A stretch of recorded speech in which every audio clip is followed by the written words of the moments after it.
news ya? This is Archangel. Unicorn hunting in foreign lands. Ooh, sounds exotic, exciting. You know, an analogy comes to mind. I was talking one day with a couple people about food. Eventually, the conversation yielded a guy stating that he has a tomato allergy. So one of the other guys says, "Man, that sucks. I love tomatoes." So I jump in and offer, I don't like actual tomatoes, but I like tomato products, soups, juices, condiments, etc. I can't even have those. Nothing tomato, laments the allergy sufferer. Then the second guy's eyes light up and he asks, "What about tomato soup?" "Nope." "Well, what about V8 juice?" he continues. "No, I have a tomato allergy. Anything tomato is bad." "Not even ketchup?" the second guy retorts. "No tomato products. No ketchup, no juice, no Bloody Marys, no tomato-flavored cookies or pancakes or gum. What part of allergy is confusing you?" Then the other guy, just to stir the pot, says, "Not even salsa?" By this time, we were all laughing. It tickles me when males talk about foreign females like they are the exception to the male devaluation allergy. I am allergic to being used for utility, then discarded. Females are toxic. A female allergy, huh? Does that include Russians and Latinos? Hey, what about Asians? All this foreign female chatter amuses me. It is simply another diversion tactic stalling the truth so that guys can go on a wild goose chase into fantasyland of unicorns. Not all females maliciously use males. Some must be different. It is a retreat to a place where fairy tales still exist, and a select hidden few females are benevolent and devoid of gynocentrism and hypergamy. The same gynocentrism and hypergamy the entire rest of the human female sex exhibits. When someone concedes and agrees with my observations of male devaluation and disposability, yet takes refuge in unicorn mythology, whether foreign nationals or of a particular religion, this tells me they don't quite grasp what is going on. This amuses me, much like the tomato conversation, because I can see that these guys just aren't getting it. Females are toxic to male welfare by nature. They use and manipulate provision and protection from males. It's part and parcel of their instinct for survival. But males so desperately want to believe in the fairy tales of romance, female altruism, and benevolence to the point where they begin the unicorn bargaining phase of female nature denial. Okay, well, maybe American women are toxic, but what about Russian women? Why, yes, they are programmed with hypergamy. Well, what about Latino women? Yes, they also are opportunistic. Well, hey, what about Indonesian or Thai females? Yes, this includes Scandinavian ladies, South Pole chicks, Atlantean females that wear purple hats, and berate Smurfs. Is she female? Are you male? Then they will use you for protection and provision at every possible opportunity, whether or not they even consciously realize that they use males for utility. Yes, this includes V8 and ketchup and salsa. What are you not understanding here, fellas? Is she female? Then she is wired for hypergamy and in-gender preference. Is she human? Then she is driven by survivalist instincts. Put the two together, and she has no room for compassion or altruistic male care. I do not fault females for using any means necessary to survive. It's our biological imperative. I am simply stating this as fact. If you have an aversion to being used for labor, then thrown away, then you have a female allergy, which necessarily includes all females. Sorry, Charlie. The only difference between the misandristic homegrown females and the foreign ladies is that the foreign females are still somewhat covert about their male usury. They are still in character as appreciative, delicate flower petals. and the affection-starved Western males eat this performance up, subsequently rushing into the hungry claws of women of other nationalities or religions, where the females at least hide their male usury, and thus males think that they have discovered a secret cache of fabled unicorns. Wow, they really do exist. Yeah, except that they don't. You have not found an anomaly. You have found a vulture who flatters as they peck at your 60-hour-a-week corpse. You have found a leech who slowly usurps your vitality rather than a gun-toting man-hater who demands your blood with a bullhorn. Same product, different packaging. Gentlemen, this is a rough pill, but you must understand, your labor and protection is the only reason any female anywhere even gives you the time of day. Sorry, but females are female, and females on some level loathe males. They loathe their genius, their creativity, their physical strength, their independence, their skills, their talents, their abilities, their genitalia, everything. Foreign females simply put on a better show of appreciation for the protection and provision males provide. And they do this in order to keep males fooled and compliant into providing and producing more. At least Western women wear their misandry on their sleeves. You can see the hazards they are before they overtake you. Foreign women are much more cunning. They would smile in your face and gaze into your eyes, then whisper flatteries into your ear and put tasty sandwiches in your lunchbox and send you off to bleed yourself dry providing for her, making her life comfortable, sparing her the unpleasantries of a life of manual labor or toil or responsibility for her actions. I have known many a foreign female, and they are every bit the utility usurpers that Western women are.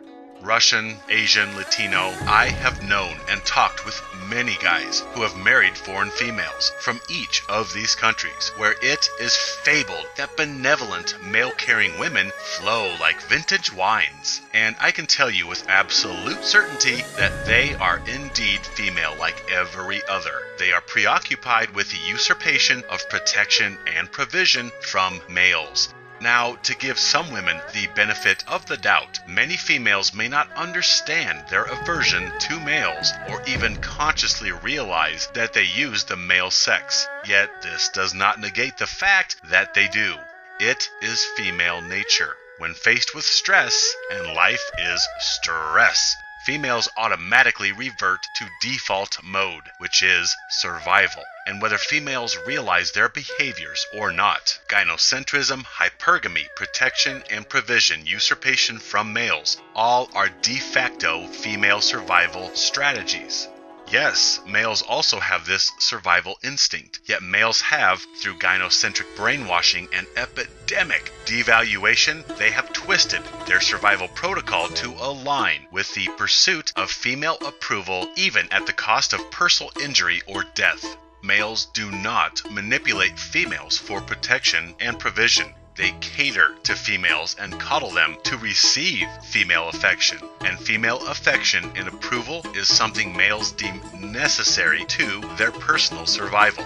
Thus, females use males for everything, and males allow this willingly so they may get a pat on the head and a good boy tossed their way once in a while. Oh, absolutely. This is how both sexes can be gynocentric, with the undeniable instincts of survival driving these pro-female, anti-male behaviors on a subconscious level. Females use males for survival. Males willingly allow the usury because they need the female validation for their survival. This is how powerful male subjugation to females is. Females need to use males for their survival. Males need female validation for theirs. So both sexes are gynocentric and concerned with female welfare above all else. We are a gynocentric species by virtue of our survivalist instincts, and survival is a greater motivator even than eating or sleeping. Period. Moreover, foreign women prove hypergamy by seeking Western men. They seek advancement in life, and America is the supposed land of riches and luxury. So females peddle themselves on these foreign bride websites because they absolutely want to upgrade from some little slum in Colombia or a little frozen town in Siberia. They will give all kinds of plausible excuses why they search for Western men. Oh, the crime, the poverty, hazards of all kind which surround them in their home country. All of this will pull at the heartstrings of Western men who will don their armor and ride to the rescue.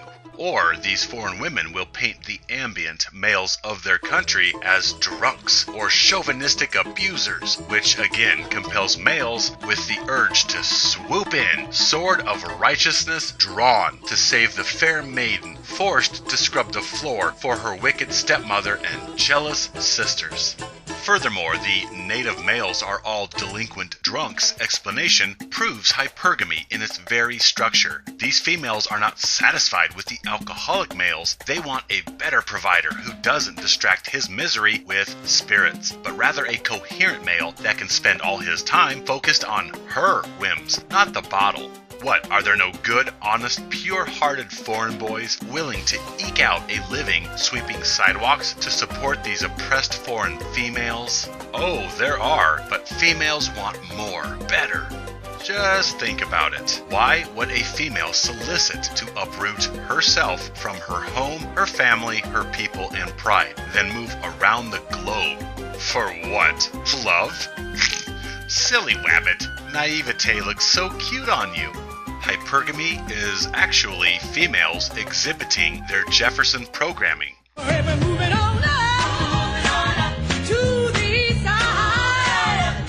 They would not be satisfied with a loving sidewalk sweeper with a heart of gold, making that country's minimum wage for the rest of his life. No. Upgrading is the female intention. If such prospects did not entail the promise of a better life, more luxury and provision, then females would not be talking love and romance online to rich, lonely Western men suffering from the fallout of abuse by Western women. I have seen this scenario unfold time and again. Females talk love and sweet romance, blah blah yada yada, etc. Then they get here, they acclimate, and then boom, out of left field, some drama arises. Then separation and divorce. Then it's off to the next sucker. But hey, thanks for the green card, dude. Oh yes, I fell for and buried my hopes in the Russian unicorn for quite a while, even seeing a few. I now realize that my Russian fantasy was simply a stalling tactic because one particular purple pill male, me, did not want to concede reality of females. Not just certain females, human females. I can tell you the hypergamous acclimation period of foreign females is quite fast. You see, females are cunningly smart and opportunistic. Put these two together and voila, male manipulation. So these foreign females are introduced to a new environment surrounded by convenience and technology and luxury that they may not have known before, and suddenly their head is spinning with possibilities and opportunities that do not include monogamous commitment to you with your pathetic tender feelings and romantic heart. This has been confirmed to me by nearly every male I have been able to quiz about their mystical foreign unicorn. You bet, it's so amazing in the beginning, then drama forms, and she's off to the next meal ticket in her new home of Liberty, Hollywood, and Starbucks inside grocery stores. Moreover, I have read the stories of too many males duped by foreign females, and my assertion of female nature has been upheld by males that have fallen for this dog and pony show. Hey, a female searching for a better life is great. More power to her. Absolutely. Pursue what you want and settle for nothing less than what you aspire to. I am not demeaning females searching for more or better. I am simply stating that hypergamy is reality. Love, romance, soulmates, these are not. Unicorns are still mythology, regardless of country or theology, like conservative religion. Yeah. like any courtship. It's all sweetness and manners and fine china in the beginning. Then familiarity, bad breath, and dishes in the sink causes the oxytocin to start running dry, and the veneer of this love high is replaced by the monotony of life bills and improperly squeezed toothpaste tubes, and suddenly her hypergamous, gynocentric nature comes screaming to the surface. Or if a female gets lucky and finds a particularly rich man to ferry them away from China or Brazil or St. Petersburg, they will put up with the monotony by attaching themselves to his wallet and settling down for the long haul of monetary usurpation. No, not all foreign women jump from man to man like a schizophrenic game of hypergamy Frogger as soon as they get here. Some do exactly what traditional women do. They bed down and prepare to live off your blood and vitality for life, or your death, whichever comes first. Little bits of truth are beginning to shine through, and I think the Russian bride bubble has popped. There have been so many scams revealed, and men can see them for what they are. They are female, and if they are hot, they most likely are trying to scam you, like all the rest of the hot women around the world. Gentlemen, understand that 1, if they are female, they want your utility and protection, period. And 2, if they are stunningly attractive and female, they are the worst of the worst usurpers of male utility. You seriously think that a statuesque 25-year-old Ukrainian female is looking for love from a soft, deteriorating, yet rich 60-year-old American entrepreneur? Yeah.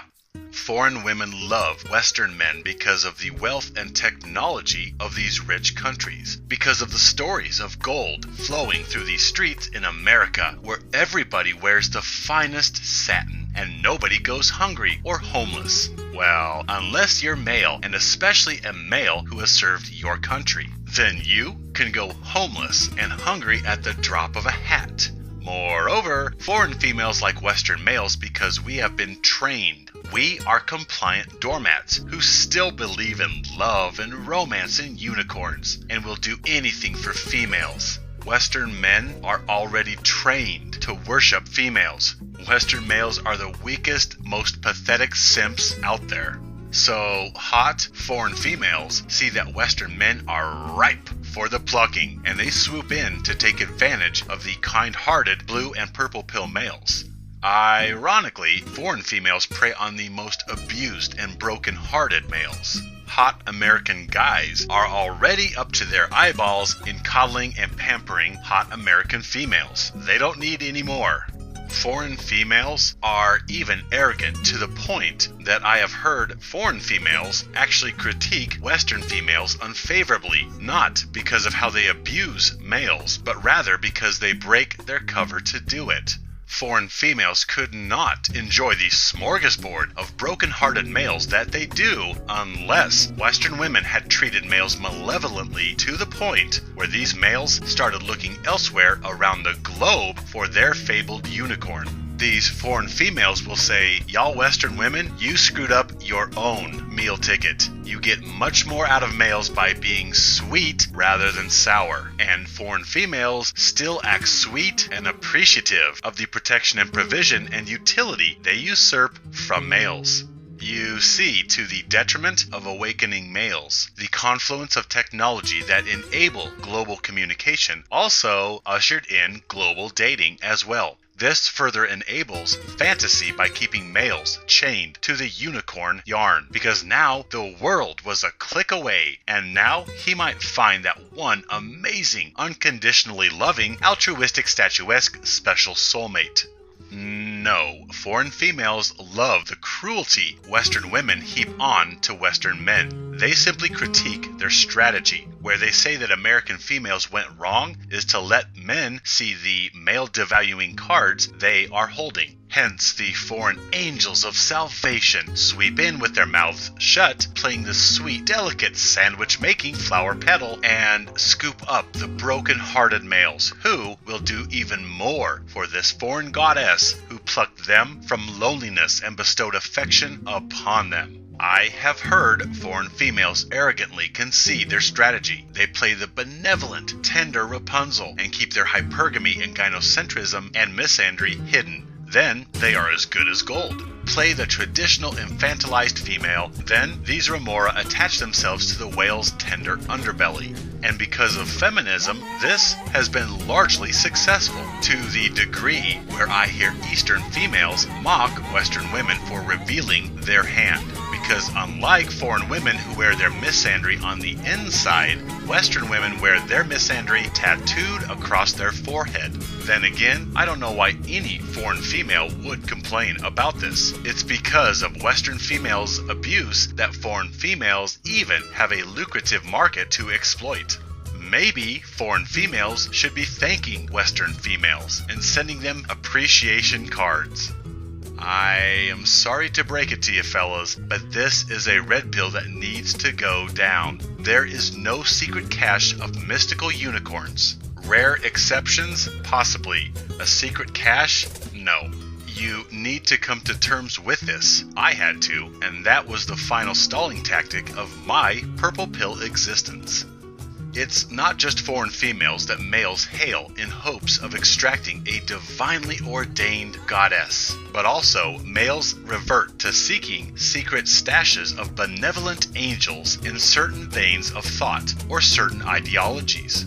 This is still a stalling tactic, detrimental to male well-being. Females are female. You have to accept this. No mommy is coming to rescue you. No female anywhere in the world is going to heal your wounds of devaluation, nor reverse your disposability in the eyes of the world. I'm telling you, I have been there, panicking, desperate to find the exception, the unicorn, somewhere in this hostile, colorless world.